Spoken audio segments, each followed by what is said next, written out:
પોરબંદરમાં 11,000 રૂપિયાની કિંમતની 3 સાયકલની ચોરી થતા પોલીસ ફરિયાદ નોંધાઈ હતી, જેમાં ચોરી કરનાર શખ્સને ફરિયાદીએ જ ઝડપી લઈ પોલીસને સોંપતા પોલીસે આગળની કાર્યવાહી હાથ ધરી હતી.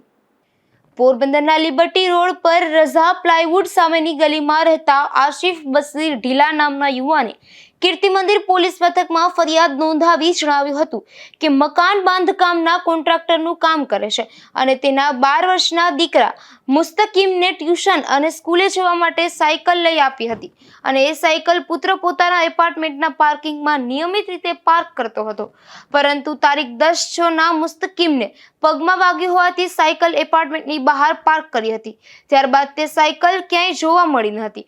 આથી 5,000 રૂપિયાની કિંમતની આ સાયકલ કોઈએ ચોરી લીધી હોવાનું જણાતા કીર્તિ મંદિર પોલીસ મથક ખાતે ફરિયાદ નોંધાવી હતી. તેણે ફરિયાદમાં એવું ઉમેર્યું હતું કે પોરબંદરના કડિયા પ્લોટમાં રહેતા ગોપાલ જીવાભાઈ ગોહેલની 3,000 રૂપિયાની સાયકલ અને ગાયવાડીમાં રહેતા નિકુંજ કેશુભાઈ સલેટની 3,000 રૂપિયાની સાયકલ મળી કુલ 11,000 રૂપિયાની 3 સાયકલ ચોરાઈ છે.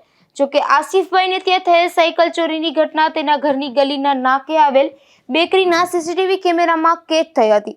આથી તેઓએ તેના ફૂટેજના આધારે તપાસ કરી ચોરી કરનાર મનીષ ઉર્ફે મોબાઈલ ગીગાભાઈ મઢવીને પકડી લઈ જાતે સ્કૂટરમાં બેસાડી કીર્તિ મંદિર પોલીસને સોંપ્યો હતો. આથી પોલીસે મનીષની પૂછપરછ કરતા તેણે ચોરી કરેલી વધુ 7 સાયકલ ખાડી વિસ્તારમાં સંતાડી હોવાનું કબૂલાત આપી હતી. આથી પોલીસે તે સાયકલ પર કબજે કરી હતી. સાયકલના ફોટા જાહેર કરી સાયકલ પૈકી કોઈ સાયકલ કોઈની માલિકીની હોય તો યોગ્ય આધાર પુરાવા સાથે કીર્તિ મંદિર પોલીસ સ્ટેશનનો સંપર્ક કરવા જણાવ્યું હતું, જેમાં સાયકલના માલિકો આધાર પુરાવા રજૂ કરી પોતાની સાયકલો મેળવી રહ્યા છે.